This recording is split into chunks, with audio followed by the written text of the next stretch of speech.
This is part 4 of the real Easter story. I heard you guys are doing really good on those review questions, so we have some more for you. Are you ready? Number 1, what was the tricky lawyer's question? Jaden?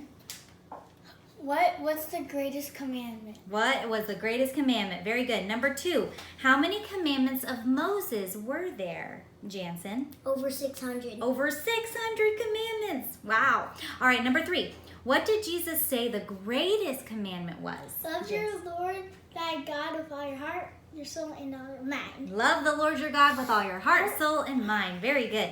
Number 4, why did the woman with the alabaster box wash Jesus' feet? Jaden?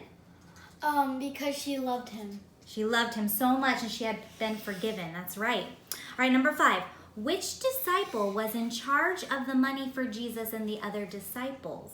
Jansen? Judas. Judas, that's right. Number 6, what did the disciples say when they saw the woman washing Jesus' feet?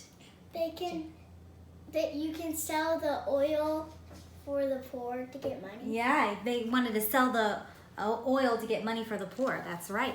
All right, very good. You are doing good with those review questions. All right, I have 3 more code words for you. Are you ready? Silver, feast, and wash. Silver, feast, and wash. Be listening for those code words in our story. All right, so last time we left off with Judas going out of the house of Simon the leper. Where was he going? What was he doing? Well, he was going to see the chief priests. The chief priests, the ones that wanted to get rid of Jesus. He went to them and he said, "What will you give me if I give Jesus over to you?" Remember, he was the greedy disciple. He said, "What will you give me if I tell you where Jesus is?" And the chief priest said, "We will give you 30 pieces of silver if you tell us where Jesus is." And Judas said, "I accept." And so from that point on, he was going to look for opportunities to betray Jesus and to give him over to the religious leaders.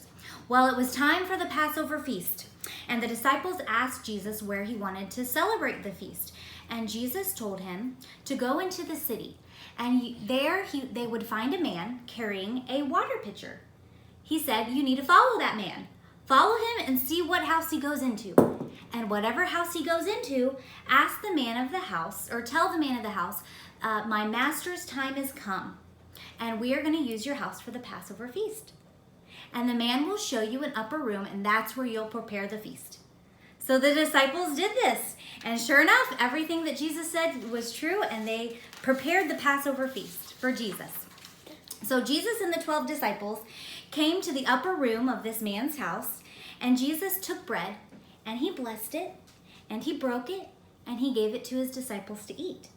And he told them, "This bread is a picture of my body that was broken for you."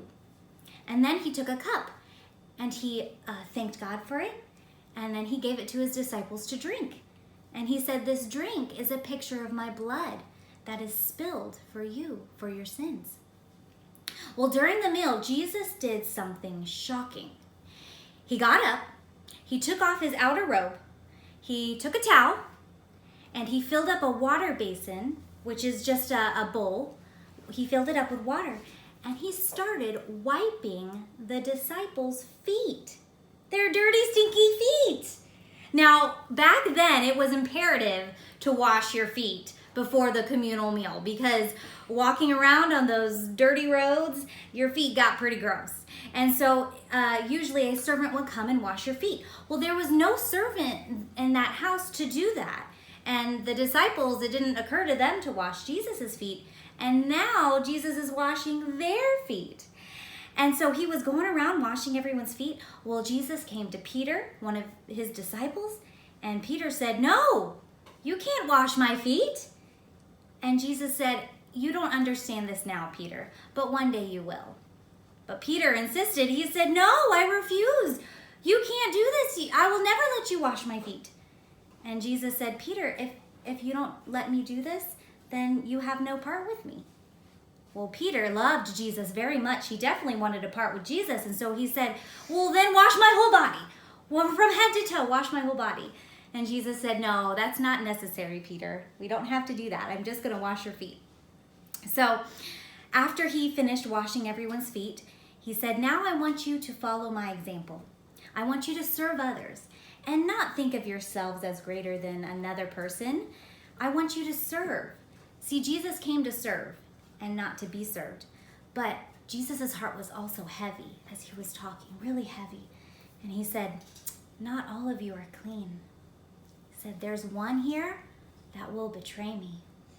And all the disciples started looking around and they said, ooh, is it I? Will I be the one to betray? Who will it be, Lord? And Jesus said, it will be the one that I dip bread with. And Jesus took the bread and he dipped it and he gave it to Judas. And he looked at Judas and he said, go, do what you're going to do quickly. You see, Jesus knew that Judas was going to betray him, and Judas left. Well, after the meal, they went to an olive garden called Gethsemane. Now, Gethsemane is a garden that they probably visited a lot, going back and forth from Jerusalem. They probably used that garden to pray and to rest. But this time was different. This night was different. And we're going to talk about that in the next lesson. All right, so did you find our 3 code words? Silver, feast, and wash? I hope you did. All right, let me know. We will see you in the next video. Bye. Bye. Bye.